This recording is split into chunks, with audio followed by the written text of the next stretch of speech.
Vamos, por favor, al Evangelio de Lucas, capítulo 6, donde hemos estado estudiando estos temas tan necesarios y tan importantes para nuestra vida espiritual. Hay muchas cosas de las que podríamos hablar, hermanos, muchas cosas en las que podríamos concentrarnos en estos días, en esta temporada. Hay una tentación fuerte a estar curioseando, ¿verdad?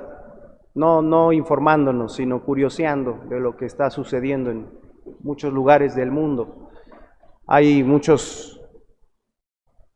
interferencia a veces a la hora de concentrarnos en buscar a Dios, porque el mundo está asustado por muchas cosas, están preocupados, el mundo está endurecido y el mundo sigue buscando a como dé lugar seguir su vida normal, seguir ganando el mismo dinero, seguir teniendo la misma seguridad, seguir haciendo las mismas cosas, divirtiéndose de las mismas maneras, ¿verdad? Y tú y yo como creyentes a veces también tenemos esa tentación a esperar otras cosas, ¿verdad? Cuando lo que tenemos que hacer es perseverar en las cosas que Dios nos ha revelado, que son tan importantes, que son tan necesarias, y lo que estas circunstancias vienen a hacer muchas veces es confirmarnos cuán necesario es para nosotros seguir creciendo en la fe y seguir esperando al Señor con una vida cada día más irreprensible, no perfecta, pero cada vez más íntegra, más estable, que nos permita esa vida en madurez hacer y llevar a cabo las obras, las buenas obras que Dios ha preparado para nosotros. Así que por eso, hermanos, estamos detenidos aquí en una verdadera mina de riqueza espiritual que es Lucas 6, 39 hasta el 49. Hoy se leyó Mateo 7, que es una porción paralela que toca también estas enseñanzas de Cristo y otras más. Y hemos empezado a estudiar ya, y le animo a que si usted es la primera vez que está escuchando este segmento, estos temas, pueda después en la semana recurrir al canal. Incluso en algunos de esos videos están las notas de estudio para que usted pueda, tanto con ayuda de los videos como de las notas, estudiar con nosotros estas cosas. Empezamos estudiando el versículo 46, la pregunta central: ¿por qué me llamáis Señor, Señor, y no hacéis lo que yo digo? Yo creo, hermanos, que Jesucristo en toda esta porción, desde el 39 hasta el 49, está no solamente exhortando alrededor de eso, sino también instruyendo. Creo que esa pregunta que Jesús hace ahí se contesta con todo lo que Él está enseñando ahí. Y es así que hemos estado viendo ya varios aspectos, ¿verdad? Como el llamado a la entrega, el llamado a dejarnos gobernar por Cristo, lo estudiamos del versículo 46, pero también hablamos de los resultados o beneficios de ese gobierno en nuestras vidas, según los versículos 48 y 49, hablamos de que la entrega a Jesucristo produce firmeza, produce estar fuertes ante la adversidad, produce una vida bien fundamentada, en tanto que no tener una vida bajo su gobierno produce lo contrario. Estudiamos también, de acuerdo al versículo 47, la esencia de esta entrega. Consiste en venir a Cristo de manera personal para obedecer sus palabras, para hacer su voluntad, y vimos que es para todos, porque dice el 47, todo aquel que viene a mí. Pero luego, hermanos, después de estudiar estos aspectos tan importantes, donde también hablamos del gobierno del yo, cómo opera y cómo nos podemos dar cuenta cuando estamos siendo ingobernables, ¿verdad? Por un lado, aunque realmente eso, la ingobernabilidad más bien es la cúspide, ¿verdad?, del gobierno de uno mismo, sobre uno mismo. Y cuando llegamos a ese punto que decimos estar ingobernables en un sentido en nuestra vida, lo que estamos diciendo es que nos hemos gobernado tanto tiempo nosotros mismos que hemos llegado a darnos cuenta del gran fracaso de nuestro propio gobierno, y es cuando Dios nos guía, el Señor nos convence que necesitamos dejar que Él nos gobierne. Y entonces, hermanos, empezamos a hablar de cómo es el proceso de cuáles son los pasos, de qué elementos están involucrados en poder mantenernos bajo el gobierno de Cristo. Hace 3 semanas más o menos empezamos a estudiar este tema y yo te quiero preguntar hoy, ¿cómo está tu vida espiritual? ¿Cómo está tu gobierno de Cristo? ¿Cómo está tu temperamento, tu carácter? ¿Cómo te ha ido en tus decisiones? ¿Cómo está tu estado de ánimo? Porque hace 3 semanas que empezamos a hablar de esto, esa es una de las ventajas de tener temáticas así, que podemos ir recordando, repasando, reafirmando lo que venimos estudiando, y por eso quiero preguntarte, ¿verdad? Antes de proceder al tema de hoy, ¿cómo estás espiritualmente? ¿Has podido mantener a Jesucristo en el centro de tu corazón, en el centro de tu ser? ¿O has bajado un rato a Cristo y te has vuelto a subir, manifestando tu voluntad antes que la suya, enojándote, frustrándote, ¿verdad? Cediendo a la tentación? ¿Cómo está tu vida hoy, querido hermano, hermana, joven que me estás escuchando? Por eso es que al reconocer que mantener a Cristo en el centro para que Él gobierne no es una disciplina sencilla, hemos estado tocando, hermanos, estos pasos que desde el versículo 39 hasta el 45 Jesucristo nos enseña, y hemos profundizado en cada uno de ellos. Hasta hoy hemos visto 2. Y si está listo, ahí va a aparecer el repaso del primer paso. De acuerdo al versículo 39, hermanos, dice, les decía una parábola: ¿acaso puede un ciego guiar a otro ciego? ¿No caerán ambos en el hoyo? Este es el paso, hermanos, que ya vimos acerca de que para permanecer bajo el señorío de Cristo necesitamos aceptar nuestra necesidad de ver para poder guiar. Antes de poder guiar necesitamos ver. Los estamos estudiando así como pasos para mantenernos bajo el gobierno de Cristo, porque cada uno nos enseña diferentes estorbos, diferentes situaciones que ponen a prueba nuestra sujeción al Señor.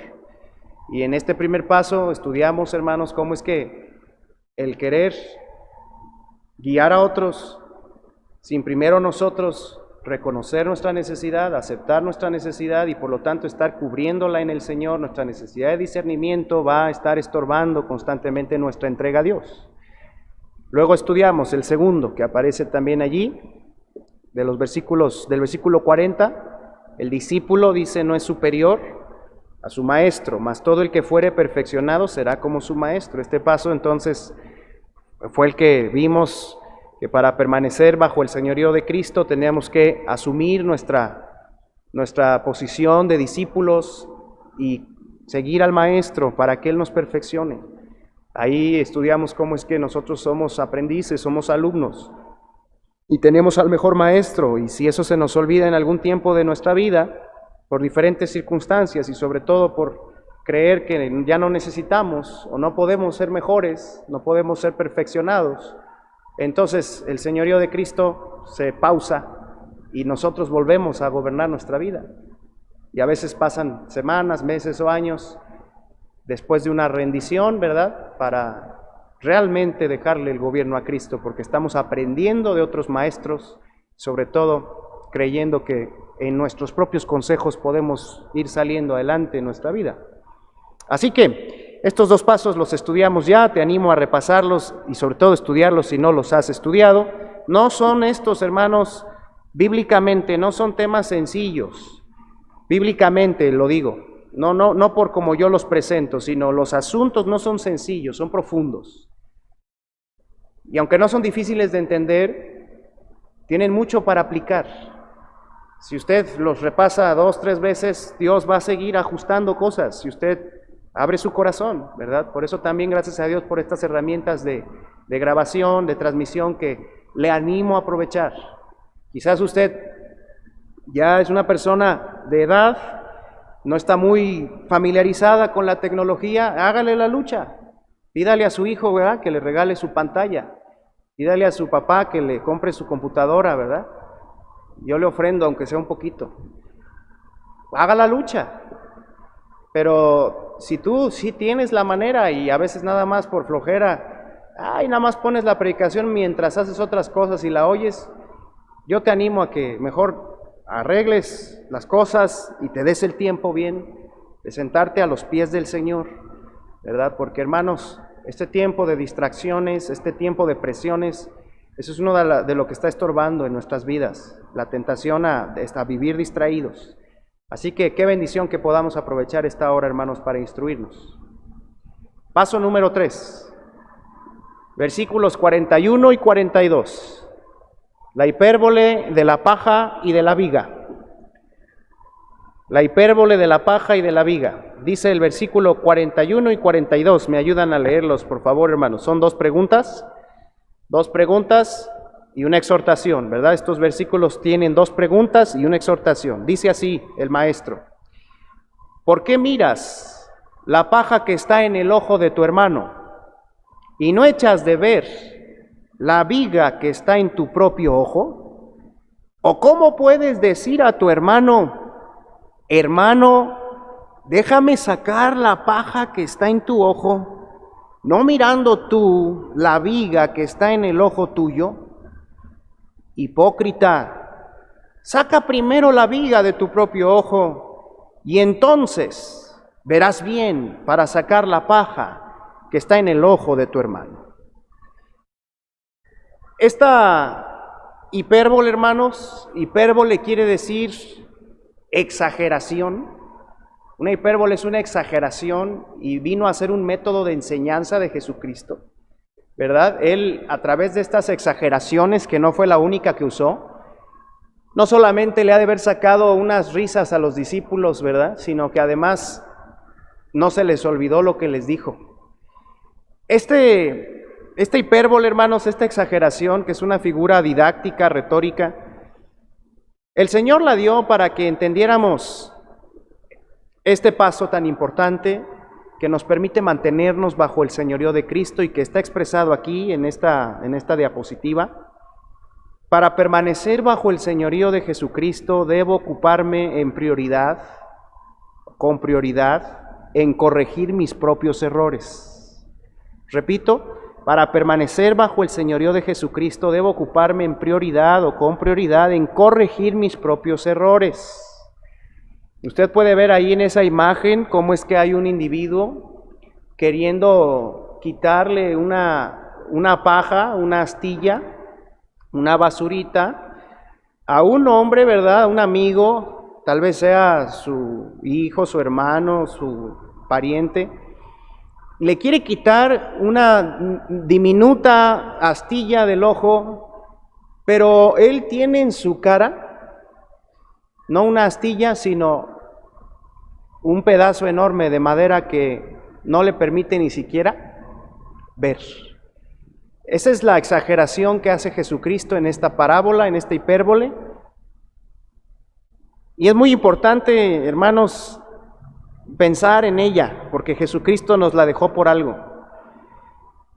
Cuando una persona que tiene un obstáculo visual tan enorme quiere ayudar a alguien a quitarse algo que a veces es hasta invisible, se requiere estar en buena luz, con mucha paciencia, con una herramienta, ¿verdad? Ahí pequeñita y ¡pim!, ¿verdad? Sacar. Cuando una persona con un obstáculo visual así intenta hacer una labor así tan detallada, no solamente es algo que da risa, sino es hasta peligroso. Y no es posible. Por más que la persona quiera y lo intente, no es posible. Y pobre del que se deje, ¿verdad?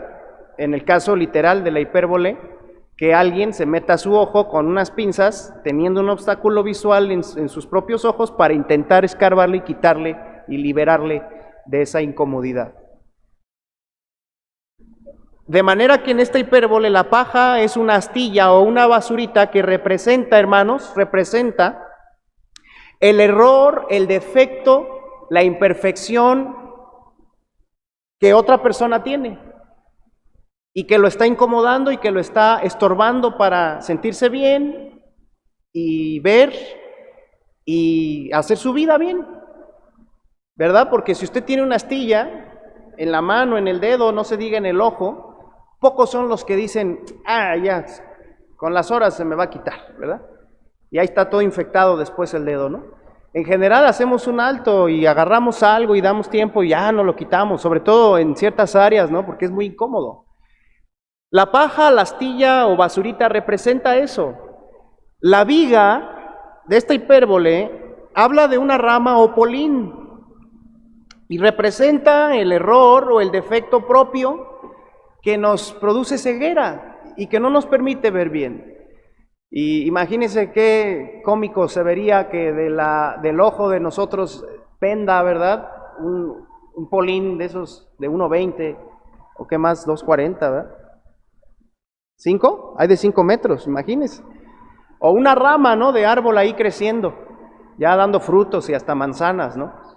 La viga es el error propio que no nos deja ver. El hecho de mirar que se presenta en la hipérbole, ¿verdad? Que dice ahí, el hecho de mirar dice, ¿por qué miras? No echas de ver, no mirando, verás bien. El hecho de mirar, que aparece ahí de varias maneras, es el acto, hermanos, de notar, de darse cuenta y de señalar. Puede ser en alguien o en nosotros, pero el hecho de ver habla de percibir, notar algo que nos damos cuenta que no está bien. Y el acto de sacar, que se menciona también ahí, entonces verás bien para sacar la paja, el acto de sacar representa el acto de corregir o ayudar a alguien a rectificarse, de llegar a ese punto en donde se logra que alguien comprenda que iba mal en algo, que pensaba mal, que estaba actuando mal, y entonces lo ayudamos a rectificarse. Y ¡ay, qué bien se siente cuando algo que nos estaba causando un dolor, un afán, ¿verdad?, un estorbo, es quitado!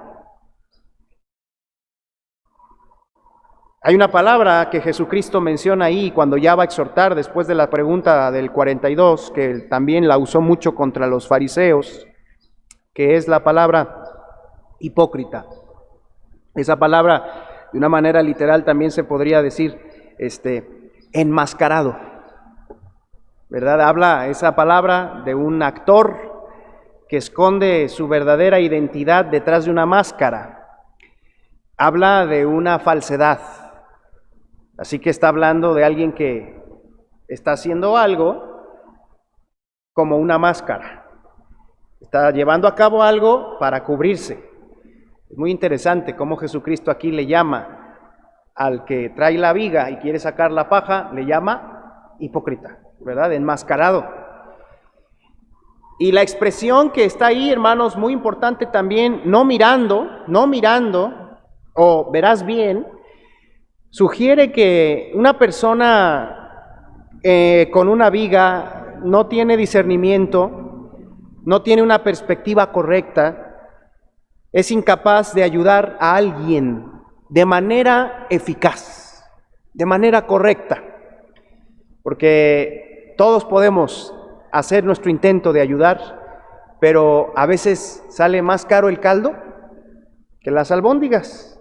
Más de una vez nos ha tocado que en el interés de ayudar, hacemos las cosas o el problema más grande, hacemos sentir a la persona peor de lo que se sentía. No sé si te ha pasado, a mí me ha pasado. Y con relación a nuestro tema, permanecer bajo el gobierno de Cristo, esta hipérbole nos instruye acerca de dos clases de corrección. Dos clases de corrección, la corrección ajena y la corrección propia. La corrección ajena o que hacemos a otros y la corrección personal o la autocorrección. Ambos asuntos son, por cierto, asuntos muy importantes, muy trascendentes en lo que respecta a la vida de sujeción y de obediencia al Señor, y por lo tanto son ampliamente enseñados en las Escrituras. Déjeme decirlo de otra manera, si usted y yo no crecemos en estos asuntos de la corrección a otros y la corrección personal, difícilmente nos vamos a poder mantener bajo el señorío de Jesucristo. Por eso Jesucristo toca estas cosas cuando está hablando de mantenernos guiados por Él en nuestras vidas. Así que hablemos del primer asunto, hermanos. Aprendamos de este primer asunto tan importante y que va a impactar mucho nuestra manera de vivir, si viviremos para el Señor o no, nuestras vidas. La corrección ajena o corrección a otros es una labor necesaria. Es una labor necesaria. Número uno, la corrección ajena o la corrección a otros es una labor necesaria. ¿Por qué? Bueno, dice Eclesiastés 7:20, que va a aparecer ahí en su pantalla, Eclesiastés 7:20. Ciertamente no hay hombre justo en la tierra que haga el bien y nunca peque. ¿Lo puede repetir ahí en su casa, por favor? ¿Qué dice, hermano? Ciertamente no hay hombre justo en la tierra que haga el bien y nunca peque. Es una labor necesaria la corrección a otros, debido a que somos perfectibles todos. Ninguno de nosotros, hermanos, tiene una calidad de perfección en la que no necesite ser corregido, nunca. Es cierto que la Biblia habla de que la madurez nos otorga una condición, dice la Biblia, de ser irreprensibles. Pero eso no significa ser perfectos. Ser irreprensibles significa que no nos pueden llamar a cuentas por alguna inmoralidad o por alguna cuestión mal dirigida en lo que respecta a nuestras responsabilidades. Eso significa ser irreprensible, que no hay cola que nos pisen, ¿verdad? Pero eso no quiere decir que no seamos susceptibles de mejorar. Todos somos perfectibles. Usted, como esposa, hermana, es perfectible. Usted, varón, como esposo y como padre, es perfectible. Cada uno como creyente, como servidor de Dios, como empleado en su empresa, como trabajador en el gobierno, como patrón de un negocio, como administrador de lo que Dios te ha dado, todos somos perfectibles. Es muy importante entender entonces que la corrección es necesaria. No solo porque somos perfectibles, también porque la meta que el Señor tiene para cada uno de nosotros es precisamente, como lo hemos venido viendo, que seamos perfeccionados a la semejanza con Cristo, y sin excepción todos tendremos entonces la necesidad de ser corregidos alguna vez. Que lo reconozcamos, esa es otra cosa, ¿verdad? Pero todos tenemos la necesidad. Hace unos meses Armando compartió en el certamen de predicación del instituto un tema basado en 2 de Samuel 11 y 12, un tema que tituló Un cilantro en el diente. Y en su introducción él hablaba de eso, ¿verdad? De cómo es que a veces se nos puede quedar algo en la boca y ahí andamos, ¿no? Risa y risa, ja, ja, ja, ja, y con el cilantro ahí. Y a veces, como le sucedió a Natán, el profeta, que fue y tuvo que ir a reprender y a corregir al rey David, a veces no queremos pasar ese trago, ni hacerle ver, ni decirle, ni mencionarle, porque no se vaya a enojar y todo iba muy bien y bueno, además a veces yo me conozco que pues no digo las cosas tal vez a veces de la mejor manera y entonces muchos dicen, ahí la dejamos. Le dejamos el cilantro, ¿verdad? Le dejamos la cáscara de frijol ahí. No, hermanos, aunque no es una labor grata, la corrección es muy necesaria. De hecho, una de las prioridades por las que Dios nos entregó su revelación escrita, una de las razones principales por las que nos dio la Biblia, hermanos, está en 2 Timoteo 3:16, no sé si está ahí, que dice así: toda la escritura es inspirada por Dios y útil para enseñar, para redarguir, para corregir, para instruir en justicia. Fíjense las 4 acciones que la palabra de Dios puede lograr en nosotros y que son también las razones por las cuales Dios nos trajo su revelación. Dice que la Biblia es la que nos puede enseñar, hermanos. Por eso nada debiera estorbar la oportunidad constante de acercarnos a este libro de una y de otra manera. La predicación y lo que hacemos aquí es una manera, ¿verdad? Pero hay más maneras de hacerlo, sobre todo la lectura personal, el pasar tiempo, como lo hemos ya visto. Pero la Biblia quiere, número 1, y puede, enseñarte. Número 2, redarguirte, mostrarte un error, convencerte, no solo mostrártelo, convencerte, ayudarte a entender tu error. Número 3, corregirte, enderezarte. Y número 4, instruirte en justicia, llevarte de la mano, entrenarte para hacer las cosas diferente. Eso puede hacer y hace en nuestra vida. Así que la corrección divina la constituyen todas aquellas amonestaciones, advertencias, reprensiones, confrontaciones que Dios nos hace en su palabra. Y déjame personalizarlo en esta mañana, que Dios me hace en su palabra, a mí, porque es un libro dirigido a cada uno. A veces es muy fácil y caemos en esa tendencia mala, en esa mala práctica de oír la Biblia y casi así ni tocarla y enviársela a otro, ¿verdad? Viene lo que Dios muestra y nos hace ver algo y como que lo esquivamos para que le caiga, decimos sabroso al de al lado, ¿verdad? Al de atrás, a mi compañera, a mi compañero, porque decimos, ¿verdad? Él necesita eso. Y cuando esa es nuestra manera de acercarnos a la palabra, hermanos, no podemos realmente crecer.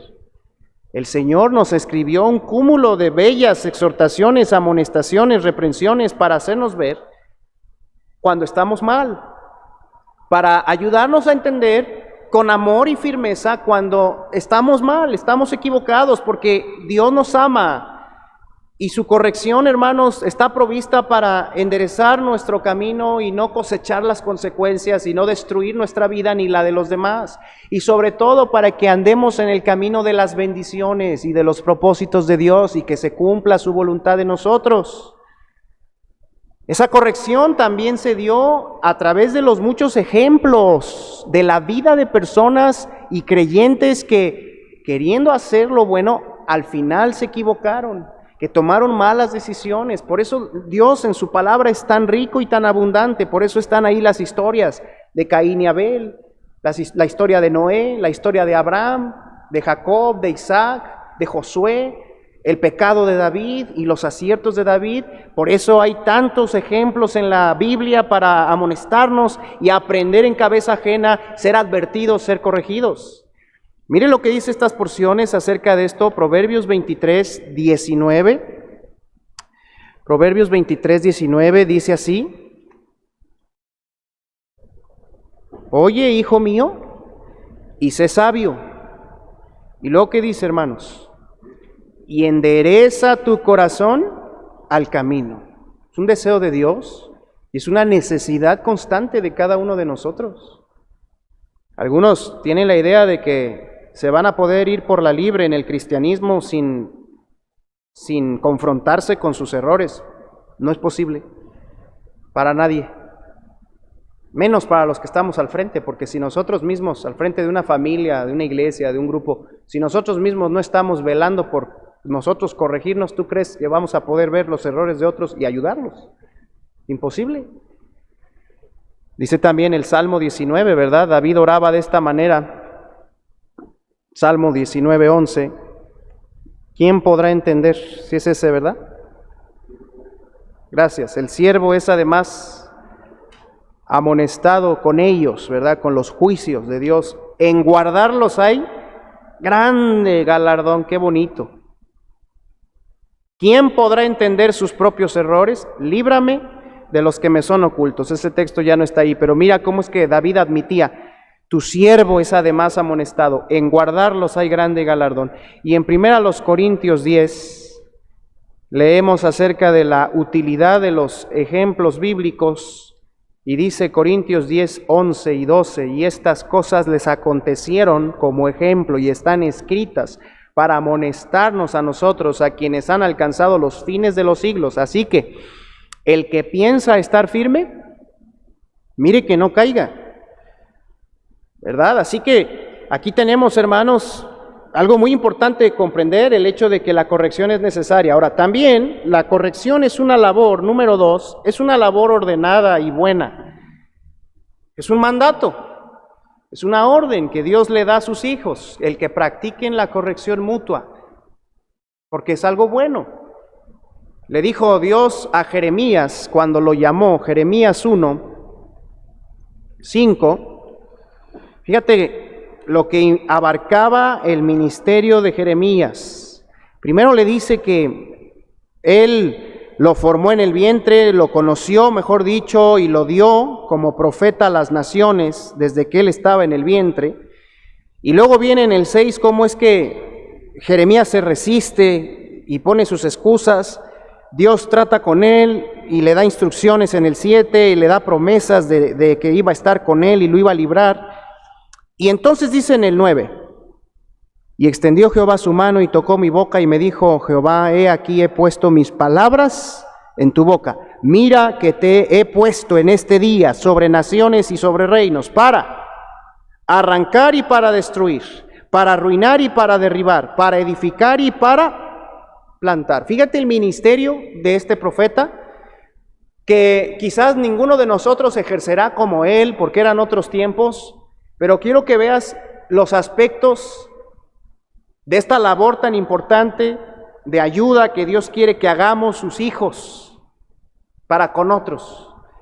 Nota cómo es que no dice solamente, yo te puse para que edifiques y plantes, porque si plantas sobre donde hay maleza, pues no sirve de nada. Y si edificas sobre donde no hay fundamento, porque hay otras piedras y otras cosas mal puestas, pues menos va a servir. Entonces el ministerio y lo que Dios espera de nosotros es algo que nos ordena, es que también estemos dispuestos y prontos para arrancar, destruir, arruinar, derribar. No a las personas, sino a las mentiras que los gobiernan, a los malos hábitos que los esclavizan. Dios nos puso para eso como creyentes.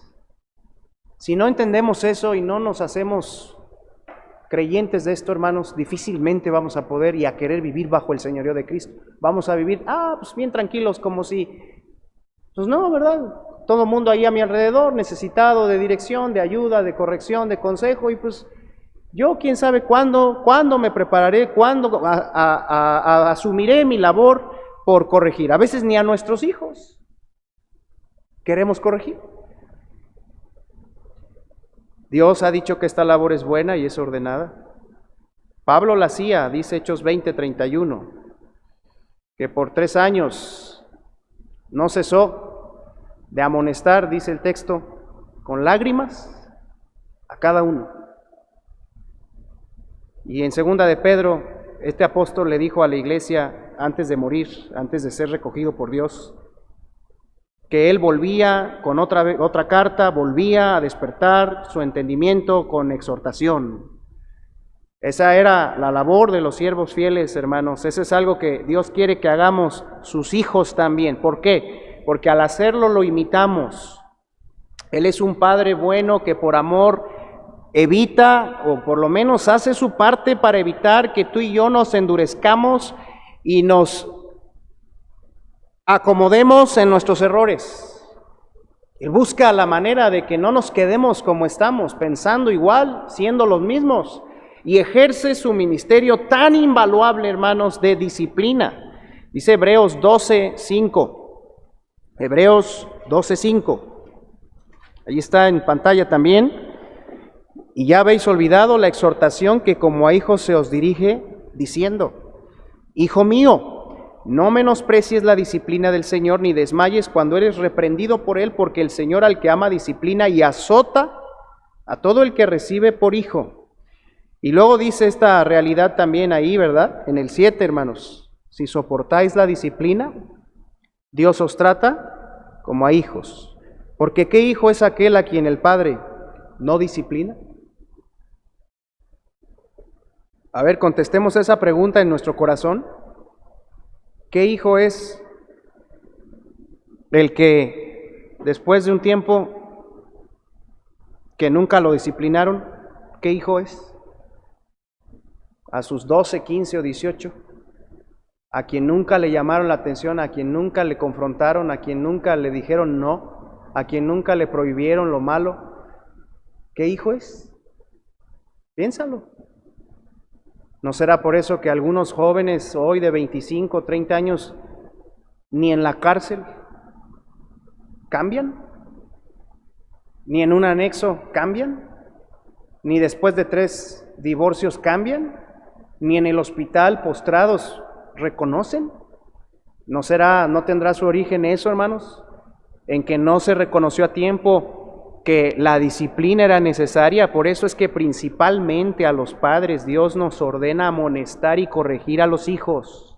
Efesios 6:4 dice: y vosotros padres, no provoquéis a ira a vuestros hijos, sino, ¿qué dice, hermanos?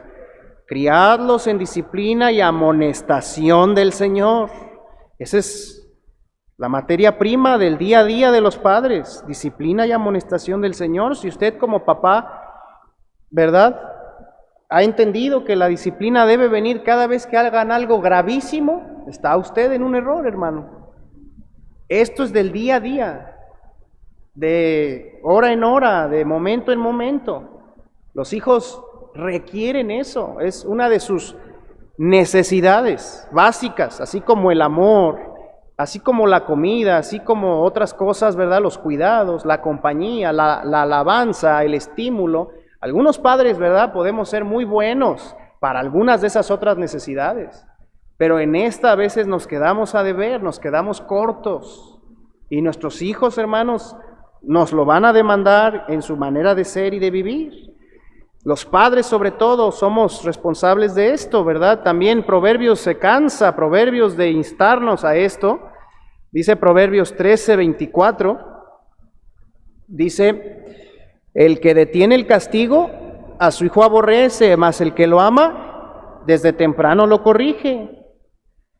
¿Cuán importante es todo esto, hermanos? Que cuando yo no vivo para ejercer este ministerio de corrección a mis hijos, ¿usted cree que voy a poder vivir bajo el gobierno de Jesucristo? Difícilmente, porque mis hijos, con su manera de ser y de vivir, constantemente van a jalar en el lado opuesto, a que me gobierne mi carne, mi desesperación. Por eso Dios no se equivoca. Él sabe que ejercer esto en nuestra vida con nuestros hijos es algo que va a promover que nuestro desarrollo cristiano no se detenga, sino que vaya adelante. Por eso también, hermanos, los pastores estamos para amonestar y corregir a las congregaciones. Dice Eclesiastés 12:11: las palabras de los sabios son como aguijones, y como clavos hincados son las de los maestros de las congregaciones dadas por un pastor. Ahora, hijo mío, a más de esto, sea amonestado, ¿verdad? Los que hablamos en nombre de Dios ante un templo, ante una congregación en un templo, o sencillamente con nuestra Biblia y el consejo divino a una persona, ¿verdad? Y usted lo puede hacer aunque no sea pastor. Usted está llamado a amonestar y a corregir para ayudar a las personas. Pablo le decía a Tito algo que de verdad que cuando uno lo analiza, ¿verdad?, dices: qué tremendo que tenga que hablar así un siervo de Dios a otro, ¿no? Pero mire lo que está aquí, Tito 1:13. Viene hablándole Pablo a Tito del mal testimonio que estaban dando algunos creyentes en la congregación de Creta, y le dice ahí en el 13, ¿verdad? Este testimonio de que estos creyentes eran mentirosos, dice ahí, malas bestias, o sea, defraudadores, y que eran glotones ociosos, qué tremendo, ahí en el 12, ¿verdad? Fíjate los malos hábitos que tenían creyentes de esa congregación. Le dice Pablo a Tito: este testimonio es verdadero, por tanto, repréndelos duramente. Repréndelos duramente para que sean sanos en la fe.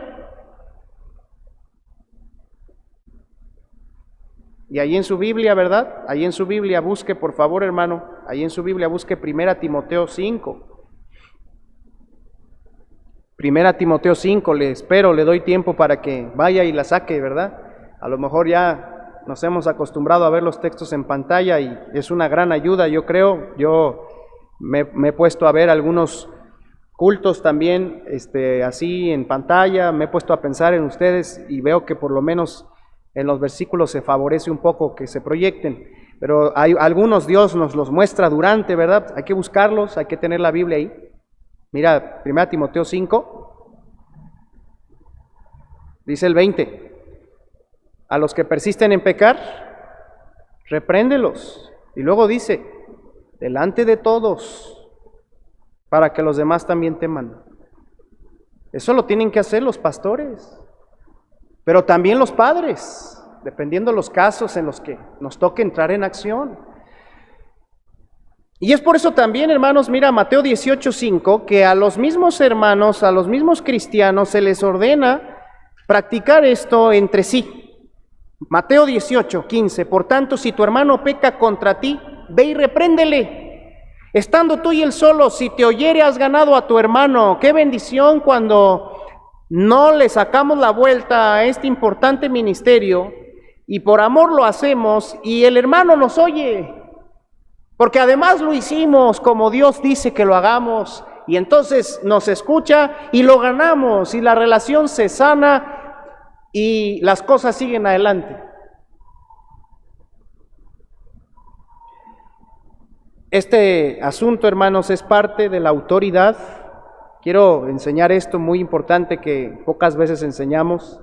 Es parte de la autoridad que como cristianos tenemos y que Dios nos da y que hay que ser responsables en usarla bien. Dice 2 Corintios 10, cuando Pablo estaba edificando a estos hermanos, les mencionó por qué ellos debían crecer o para qué.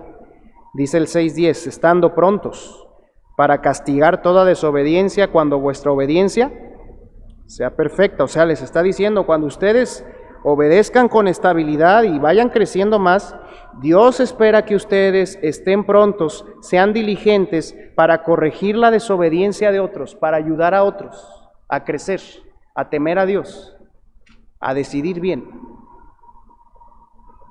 Y luego dice el capítulo 13 de esa misma carta, versículo, ¿qué es? 10. Por esto os escribo estando ausente para no usar de severidad cuando esté presente conforme, ¿qué dice, hermanos? A la autoridad que el Señor me ha dado para edificación y no para destrucción. El Señor le ha dado a sus siervos, le ha dado a los que ejercen liderazgo en la iglesia, en la casa y en otras esferas. El Señor les ha dado, el Señor como cabeza, le ha dado a esos líderes la autoridad para edificar, para construir, pero antes de construir hay que quitar y corregir. Hermanos, tenemos la autoridad de Dios para ejercer un ministerio así en nuestra vida personal, y no se diga delante de una congregación o un grupo. Tal vez el estado que hoy tiene tu matrimonio, hermano, que me escuchas, o tu familia, se debe a que no sabías esto, o no lo has creído de todo corazón, que el Señor te ha dado esa autoridad y que te ordena y te dice que esta labor es buena y es necesaria y que nadie la va a hacer por ti. No esperes a que la sociedad corrija a los tuyos. No esperes a que la policía corrija a los tuyos. No esperes a que la mala vida medio corrija, porque podríamos decir corrigen, pero estas cosas no corrigen, solamente retienen, solamente aturden un poco a la persona. No esperes eso. Entonces, esta labor de corrección, hermanos, es una labor, ¿verdad? Hemos dicho, necesaria, ordenada, pero no es una labor, número 3, no es una labor fácil de recibir ni de dar. Tanto el que recibe la corrección como el que la da experimentan emociones difíciles. Cada vez que alguien le dice a otra persona algo sobre alguna cosa que ha hecho mal, de lo que sea, inmediatamente se ponen a prueba muchas situaciones allá adentro. Cada vez que tenemos que hacerlo, también hay situaciones que ahí nos ponen a pensar. en qué va a pasar, qué va a decir, con qué palabras, de qué manera lo haremos. Esto no es fácil, hermanos, la Biblia lo dice, Proverbios 9:8 dice así: no reprendas al escarnecedor para que no te aborrezca, corrige al sabio y te amará. O sea que dice que no es fácil, que tienes que considerar la actitud en la que está la persona, la clase de persona que es, tienes que considerarlo, ¿verdad? Entra en acción el carácter de alguien ahí. 12:1 de Proverbios dice que el que ama la instrucción ama la sabiduría, mas el que aborrece la reprensión es ignorante. No es fácil, hermanos, ejercer este ministerio, pero aborrecer la reprensión es de los ignorantes. Hay que cuidarnos de ser quienes aborrecemos la reprensión. Dice también el 15:31 de Proverbios, 15:31, el oído que escucha las amonestaciones de la vida entre los sabios morará. No es fácil de recibir ni de dar, pero es muy necesaria. El 19:20 también, ahí nos dice aquí el Señor: escucha el consejo, recibe la corrección para que seas sabio en tu vejez. Y el 29:17 también nos dice: corrige a tu hijo y te dará descanso y dará alegría a tu alma. Así que hablar de esto, queridos hermanos, no es hablar de algo que hacemos una o dos veces y ya. Ah, sí, ya lo reprendí, ya le dije y ya pasa un año o dos, ya digo, no, pues ya lo hice. No, no es así. Ni tampoco es, no, pues ya me hicieron ver este error que tenía, ¿verdad? Y ya lo corregí, ya nadie me toque.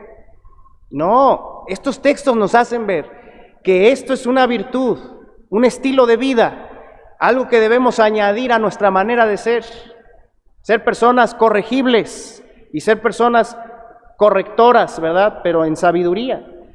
Sin embargo, por diferentes razones, tanto recibir como dar corrección puede ser una de las labores más difíciles que pondrán a prueba y definirán en gran medida la vida de una persona. De eso está hablando Jesucristo, que la actitud que tú tengas hacia esta disciplina de recibir y dar corrección va a ponerte a prueba y va a definir en gran medida quién vas a ser y cómo vas a vivir, y va a afectar tu relación con Dios. Fíjate, ahí aparecen 5 implicaciones por las cuales recibir y dar la verdadera corrección no es fácil. Ahí va a aparecer que la verdadera corrección implica sujeción. Para el que la ministra y para el que la reciba, implica autocontrol. Si al recibir o dar corrección se pierden los ánimos, se suben los ánimos, aquello va a acabar mal. No es fácil, pone a prueba nuestro temperamento. Implica humildad también. Ahí aparece, implica humildad, implica despojarnos, implica reconocer, implica amor, porque si la intención no es de amor, aquello va a parar en un pleito. Implica precaución y equilibrio.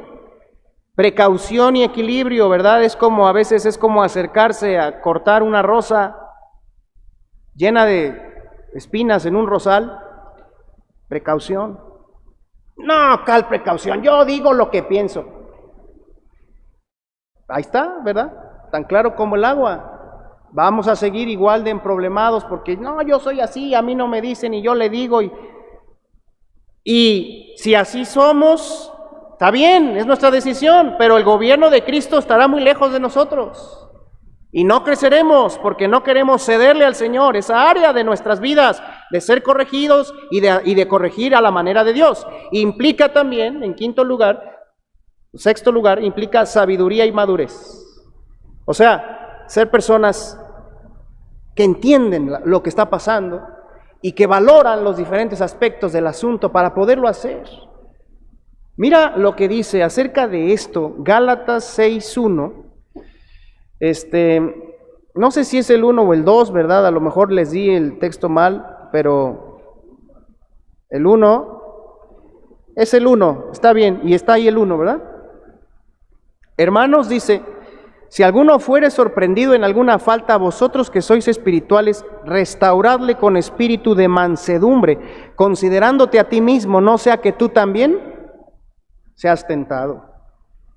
Fíjate cómo este versículo nos encomienda la labor de corregir, de restaurar, pero también nos dice que hay que hacerlo con espíritu de mansedumbre. Es algo que le pide hacer a los espirituales, a los que han ido madurando y creciendo y que han ido considerándose a sí mismos y que lo hacen con precaución para que no caigan ellos en tentación, no se enganchen, no empeoren el problema. Hermano que estás aquí escuchando esto, a veces tienes que corregir a tu esposa.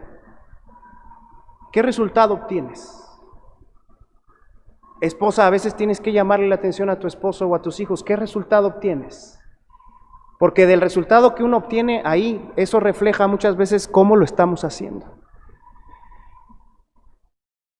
Mira, hacer esto va a reflejar el nivel de madurez que hemos alcanzado en la vida. Te doy 3 ejemplos de la vida cotidiana en las que vemos una corrección no eficaz, una corrección que no se ajusta a lo que el Señor nos está enseñando, nos quiere enseñar. Tenemos, por ejemplo, a la esposa que insiste, presiona y asfixia a su marido a que deje ya ciertas amistades que lo están influyendo mal, que ya ponga un alto a ciertas convivencias que estorban y hacen que él esté tomando malas decisiones y que no pueda atender a su familia. Ahí está la esposa, ¿verdad?, enmarcándole, señalándole, le pone casi que un cuadro ahí, una pancarta, luces de neón, y ahí está. Y pone un cuadro, un recordatorio en la cocina y otro en la sala y otro en el cuarto, y ahí está la esposa, ¿verdad? Y ya quiero que dejes esos hábitos y otra vez con esto y otra vez lo mismo y mira cuánto tiempo y mira cuánto inviertes y mira, ahí está, ¿verdad?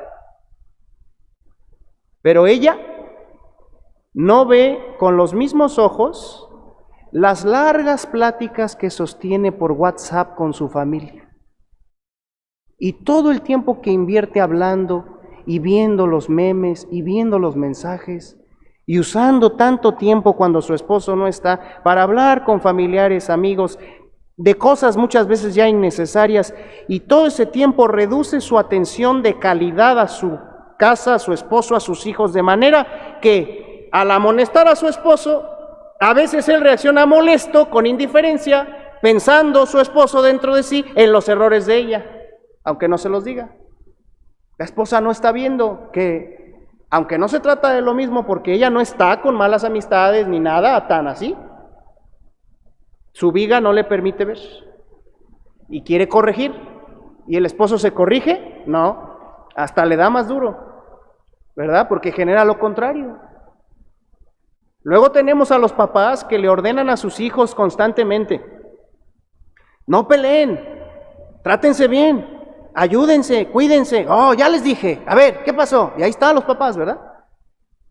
Y de alguna manera es nuestra labor estar al pendiente de ellos y supervisarlos, pero no se dan cuenta que en su relación como esposos constantemente tienen mala comunicación y conflictos. Lo pasan por alto, están muy chiquitos, no se dan cuenta, no perciben. ¿Ellos qué van a entender de los problemas que tenemos? Acá te cierro el ojo y te hablo con la F y nos decimos en inglés lo que sabemos en inglés poquito, y ellos, no, los hijos son perceptivos, y a veces delante de ellos los papás envían un mensaje totalmente opuesto, de manera que los hijos van creciendo con cierta sujeción a los padres, cierta sujeción, pero no les reconocen realmente una autoridad en sus corazones, porque dicen, sabemos cómo son. Qué tremendo. Esposos, quitémonos la viga, y si vamos a corregir e instruir a los hijos, que sea en integridad. Y luego tenemos al patrón de un negocio que le exige a sus empleados un nivel de responsabilidad y de rendimiento muy altos, pero él mismo no cumple con todas las obligaciones para con ellos de manera integral. No lo hace, se le hace que es mucho dinero, se le hace que es mucho tiempo, que es innecesario, que él así aprendió, dice, ¿verdad? Y en eso a veces escuda un patrón. Y a veces ni les da las instrucciones claras, y a veces hasta pierde el control, los regaña y los maltrata, y los ofende. No, yo a tu edad. No se da cuenta que está teniendo muy en poco a la persona que trabaja para él, que está desprendiéndose de los preceptos bíblicos que le dicen que los trate, ¿verdad?, con respeto, recordando que los patrones también tienen un amo en los cielos. No está ejerciendo eso, y esas actitudes, ¿sabes qué producen? Que el trabajador haga lo mínimo necesario, se encierre en su corazón y diga, pues total, este es un enojón, y todo el tiempo el trabajador está pensando mal del patrón, y a veces si esto se deja así, hablando mal del patrón y haciéndole las cosas mal y causando hasta problemas después. Porque un cristiano que no le da prioridad a aprender a corregir, ser corregido, que no puedo corregir sin ser corregido, estas cosas se van a mostrar en sus relaciones cotidianamente. De manera que cuando tú, hermano o hermana de la fe, ya decidiste vivir para Jesucristo, seguirlo a Él, quitarte tus vendas y aprender del Señor, ahora viene este paso tan importante de que tú busques crecer en esto tan vital que es aprender a corregir y ser corregido. Por eso quiero también, hermanos, decirles, ¿verdad?, de acuerdo a esto que estamos estudiando en el siguiente punto, es que esta tendencia de corregir, este impulso de corregir a veces va a surgir, ¿sí está ahí, Mando? Va a brotar como un impulso. Es un mandamiento, ya lo vimos, necesario, útil, bueno, que no es fácil, pero precisamente a veces va a surgir como un impulso y se va a volver una práctica que va a estorbar tu sujeción al Señor y tu desarrollo espiritual. Cuando todavía no está refinado en ti, cuando todavía yo no he refinado en mí este asunto, no he crecido en esto, va a salir como un impulso, cada rato. Y me van a decir algo y no me voy a dejar corregir. Y voy a tratar de corregir y lo voy a hacer mal. Y eso va a estar estorbando el señorío de Cristo en mi vida. Preguntémonos, ¿cómo actúa este estorbo? ¿De qué manera, aparece ahí la pregunta, de qué manera este impulso, el impulso de corregir a los demás, de qué manera este impulso, cuando todavía no ha sido refinado, incide, hermanos, incide, afecta, quiere decir, estorba, impidiéndonos sujetarnos al Señor? De acuerdo a la porción, Lucas 6, vuelvan ahí por favor. Este impulso, cuando todavía no está refinado y no estamos dejando que el Señor nos ayude en este campo de la vida, va a actuar estorbando nuestra consagración, nuestro crecimiento, de al menos 5 maneras que están muy claras en estos versículos 6, 41 y 42. Empieza diciendo Jesús, vamos a terminar estudiando cómo afecta este impulso, hermanos, este error en nosotros. Empieza diciendo el Señor, ¿por qué miras la paja que está en el ojo de tu hermano? ¿Por qué miras? De manera que podemos decir, número 1, que este error actúa fomentando un espíritu de crítica y de juicio contra los demás, pues nos mueve a mirar a los demás para notar o señalar sus defectos, errores o equivocaciones. Vivimos viendo lo que está mal. Y algunos hasta han encontrado sus maneras, ¿verdad?, muy estratégicas de que no parezca juicio, de que no parezca crítica, pero finalmente lo es.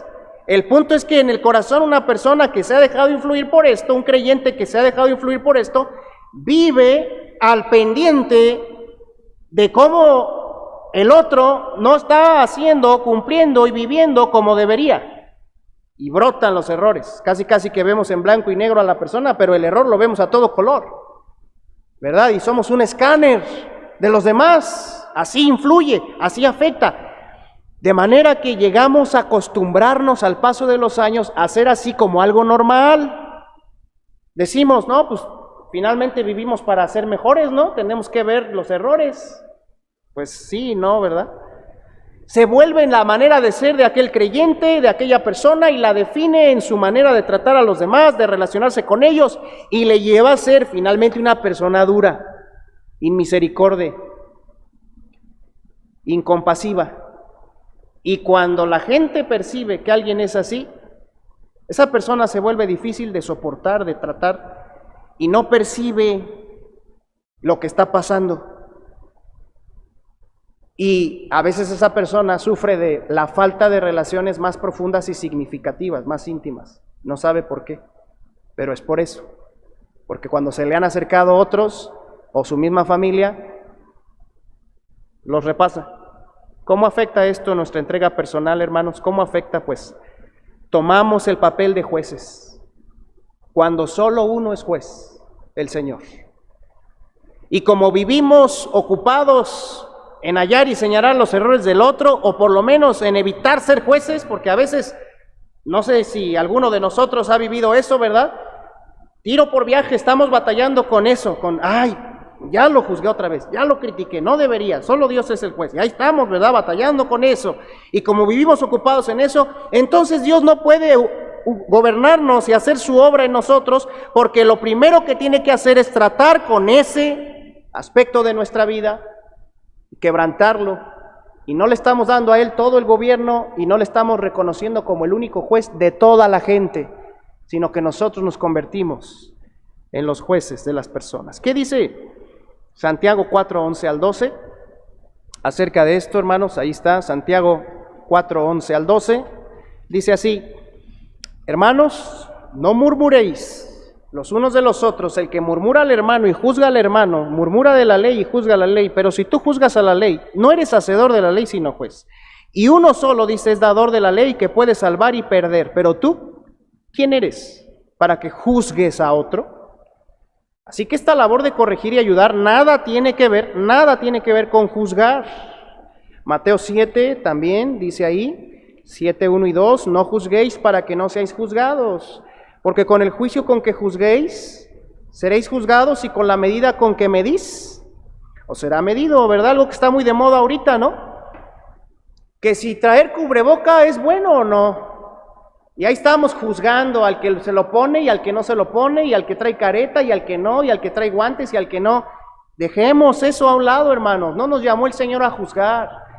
Cada quien es responsable de informarse, nosotros de transmitir información correcta, y cada quien toma sus decisiones. Eso sí, cada quien también tiene que velar por preservar la vida de los demás, pero evitemos caer en juicios de preferencias y situaciones de cómo otros están viviendo, porque eso cada vez que lo hacemos estorba nuestra entrega. El Señor dice, mira, este es el juez aquí, yo no tengo parte en el centro de la vida de esta persona. Número 2, dice el texto de Lucas: ¿o cómo puedes decir, déjame, hermano, sacar la paja que está en tu ojo? Fíjate, dice Jesús que primero ves la paja, pero luego dices, hermano, ¿verdad? Entonces, fíjate cómo actúa este error. Después de fomentar un espíritu de crítica, luego produce en algunos casos un acercamiento altivo, un acercamiento dominante. Un acercamiento en el que se da por sentado que el problema, o por lo menos la mayor parte del problema que debe ser corregido, está en el otro, que es su problema o error, y que su problema o error yo sí lo veo, yo sí lo entiendo, y es más, yo sí lo puedo resolver hasta por él. ¡Qué tremendo! Si esa es la actitud, podemos decir que eso es orgullo, y que muchas veces el orgullo así, hermanos, va a terminar lastimando a las relaciones, dejándolas en un plano superficial, sin la profundidad que todos quisiéramos tener en ellas, porque esta actitud, ¿sabes qué hace? Acaba con la intimidad en un tris.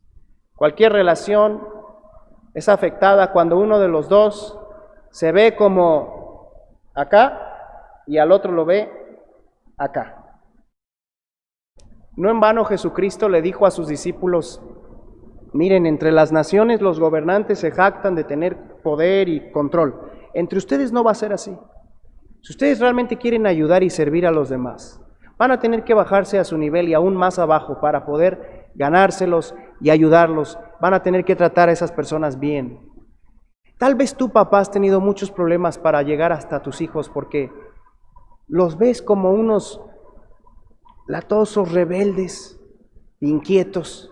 En lugar de ponerte a su nivel y entender el contexto en el que ellos viven y se mueven, la falta de humildad para entender a nuestra esposa o a nuestro esposo en sus luchas y creer que él está mucho más mal que nosotros. Eso es muy común, hermanos. Basta con que nosotros sí leemos la Biblia, sí vamos al culto, sí ponemos atención para ya creer que nosotros somos mejores que los demás.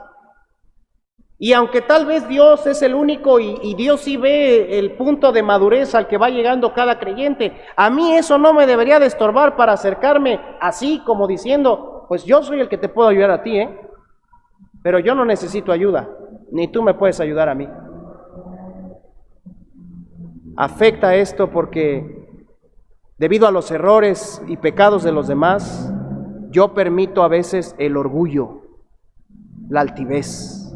Y cuando veo que otro se resbala o no hace bien las cosas o se equivoca, me inflo yo como diciendo, así yo no soy. Caemos en el error, hermanos, de valorarnos excesivamente en menosprecio de los demás. ¿Y sabes qué? Dios, dice la Biblia en Santiago 4, resiste a los soberbios y da gracia a los humildes. Entonces, cuando yo permito que este error actúe en mí así, mi consagración al Señor se pausa. Y estoy ahí, ¿verdad? Nada más. Número 3, dijo Jesús, hipócrita. Después de hacerle ver a esa persona de la hipérbole, ¿verdad? Que no puede ayudar a sacar una paja si tiene una viga, le dice hipócrita. Así que en tercer lugar, este error nos conduce a la falsedad y al autoengaño. Pues por un sincero interés, tal vez, de ayudar a otro a que cambie y mejore su vida, lo empiezo a hacer, lo trato de hacer, pero sin primero yo comenzar por mí. Esto es verdadera falta de integridad. ¿Cómo puedo pretender ayudar a alguien a que cambie y mejore si yo mismo no estoy viendo primero por mi propio estado, si no estoy cumpliendo mi propia responsabilidad en eso? Así que al intentar ayudarlo, esa ayuda se ve neutralizada por el famoso refrán que me pueden decir o solamente pensarlo: médico, cúrate a ti mismo. Y esa persona a la que yo pretendía ayudar a cambiar y a crecer, no me recibe porque se da cuenta que yo no estoy buscando eso también, ni reconociendo mi parte, ni mis errores. Así que cuando alguno hace por corregir a otro sin primero estar haciendo lo mismo con él, consigo mismo, cae en falsedad, cae en hipocresía, pues intenta hacer algo sin tener la autoridad ni el discernimiento. ¿Cómo afecta esto, hermanos? Pues caemos en simulación. Por causa de los demás y sus errores, vivimos aparentando saber lo que no sabemos todavía, hacer lo que todavía no hacemos de verdad, y aparentamos ser lo que todavía no somos en realidad. Y en un corazón en el que lo más importante se ha vuelto a aparecer delante del otro como el mejor, entonces un corazón así será esclavo de los hombres. Un corazón así no puede entregarse a Dios ni dejar que Dios lo gobierne porque está muy ocupado tratando de imitar y de aparentar que es mejor que el otro. ¿Sabes cuándo se empieza a resolver realmente un problema, un conflicto severo en una familia, en un matrimonio, en una amistad? ¿Sabes cuándo? Cuando uno de los dos, por lo menos, o los dos, dejan de medirse con el otro y le dejan a Dios obrar en ellos. Ahí empieza a resolverse. Lo he visto, hermanos, la Biblia lo dice, lo he visto también yo. Cuando ninguno de los dos está conectado así con el Señor, dejando que lo gobierne, pero están trabados en ver que Él no se equivoca tanto, que los errores más fuertes fueron los de Él, ese asunto no tiene manera de arreglarse. Número 4, hermanos, penúltimo. Dijo Jesús: entonces verás bien para sacar. entonces verás bien para sacar. Sí, hay un punto en donde puedo ver bien y sacar y ayudar, pero si no he llegado a ese punto antes de eso, ¿sabes cómo va a actuar esto? Número 4, va a complicar las relaciones y me va a impedir ayudar realmente al otro. Pues al intentar hacerlo sin la capacitación suficiente, sin el refinamiento de Dios, solamente voy a contribuir a que las contiendas crezcan y a que el endurecimiento sea mayor y la enemistad sea definitiva. Y la persona que intento ayudar o corregir no lo va a entender así, pues no percibe en mí los motivos, las actitudes y las maneras correctas cuando yo le señalo sus errores.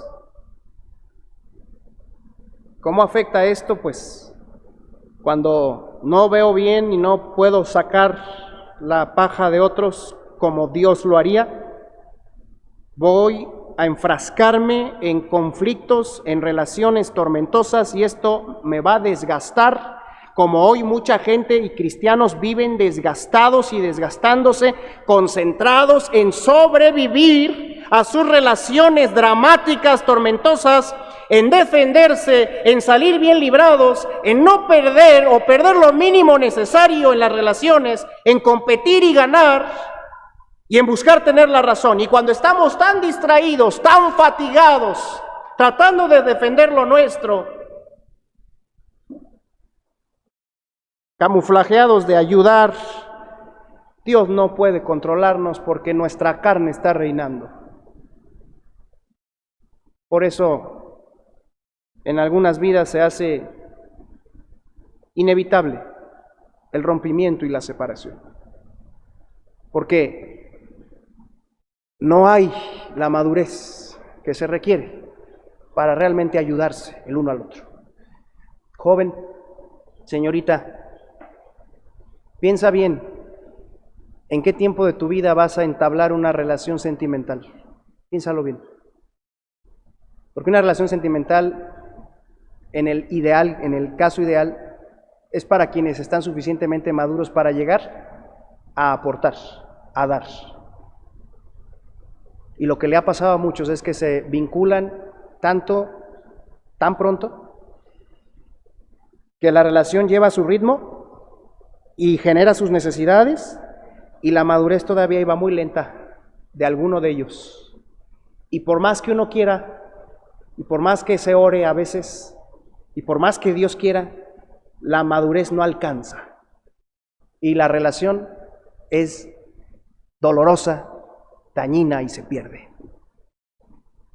Por eso quiero terminar en quinto lugar, hermanos, explicando que este asunto, este error, este impulso actúa oscureciendo y desviando nuestra perspectiva personal.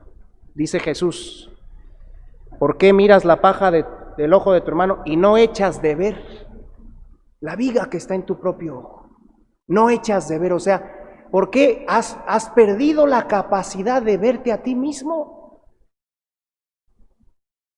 Actúa este impulso oscureciendo y desviando mi perspectiva personal, pues al estar preocupado, mirando y evaluando la vida del otro, pierdo la capacidad de mirarme a mí mismo con justicia y de evaluarme con sensatez, con temor de Dios y con anhelo de un verdadero crecimiento firme y real en mí primero. Estoy escondiéndome de los demás, señalando errores y haciendo según por ayudar, pero estoy descuidando mi casa, mi vida, y no puedo entonces ver mis errores y no puedo entonces corregirlos ni crecer. Muchos, por vergüenza o miedo, hacen de la vida de los demás el deporte que los mantiene distraídos, mirando y tratando de ayudar a que otros atiendan sus errores, los reconozcan, pero ellos no pueden asumir los suyos, rectificar y crecer. Y entonces, por ver la vida de los demás, quedamos ciegos a nuestras propias necesidades, y aun si estas son tan evidentes como una rama o una viga en el ojo, no las podemos ver, y como no podemos verlas, entonces no podemos poner un verdadero interés, hermanos, en nuestras deficiencias, un interés libre de presiones, de prejuicios, de ansiedades y competencias, porque algunos dicen, no, yo reconocer esto en mí mal, no, porque de mí se van a burlar y otros se van a dar cuenta. ¿Y qué van a decir? Y voy a perder aquí la guerra con este y con aquel.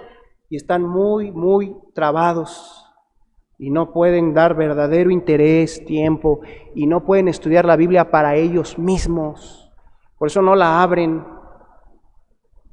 porque la disfrutan cuando está el otro oyendo para que reconozca y vea. Pero ¿y yo? Ah, no, es que yo no estoy tan mal. Te lo dice un predicador, hermano, sujeto a debilidades, que si no sigue creciendo no puede guiar a otros.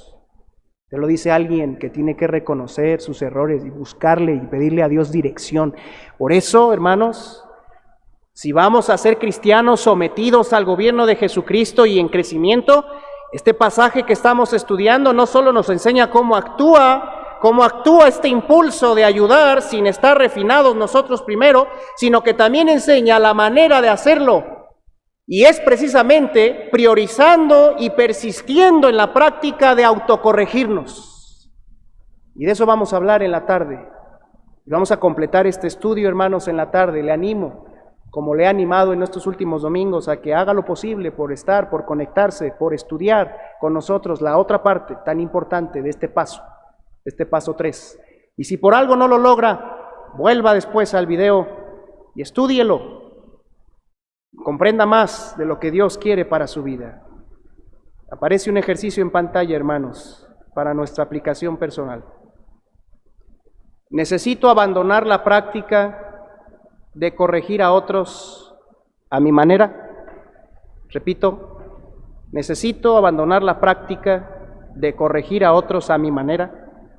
No estoy diciendo que abandonemos el llamado a corregir a otros, sino a nuestra manera. Dice que para detectar los efectos de este estorbo en mi vida, puedes preguntarte ante Dios esto. Primero, ¿identifico en mí un espíritu de crítica, juicio hacia los demás? Pregúntatelo y medita y busca lo que Dios dice. Ya vimos algunas citas de eso. Confiésalo al Señor, no lo justifiques, ¿verdad? Esto está deteriorando tus relaciones muy probablemente. No te permite ir más allá. Número 2, otros me reprochan que me acerco a ellos de formas dominantes, sin considerarlos. Pregúntate esto también. O me reciben de buena manera porque saben que busco su bien, ¿verdad? Pregúntatelo. Número 3, al buscar ayudar o corregir me dicen o piensan de mí, ¿verdad? O me tratan como si pensaran, médico, cúrate a ti mismo. ¿Verdad? Me he sentido así, como que mi corrección, mi contribución no hace nada, como que la oyen y se la lleva el viento. Pregúntate de dónde brota eso. Hoy vamos a hablar mucho de eso, de la autoridad para corregir. Y cuando intento hacerlo, número 4, mis relaciones se complican en lugar de ser de verdadera ayuda. Complico las cosas, hay más pelea, no me entienden bien, en fin, salimos más raspados. Y número 5, muy importante, ¿cuándo fue la última vez que reconocí y busqué corregir un error en mí mismo? De esos que duelen, pero que los quieres sacar porque si no son un cáncer que te va a enfermar. ¿Cuándo fue la última vez que dijiste, yo, Señor, soy impaciente, perdóname, ya no quiero ser así, ¿verdad? Por darte un ejemplo. ¿Cuándo fue la última vez? Si no lo puedes recordar, hay que trabajar en poder ver nuestras vigas. De eso hablaremos en la tarde. Que Dios les bendiga, hermanos.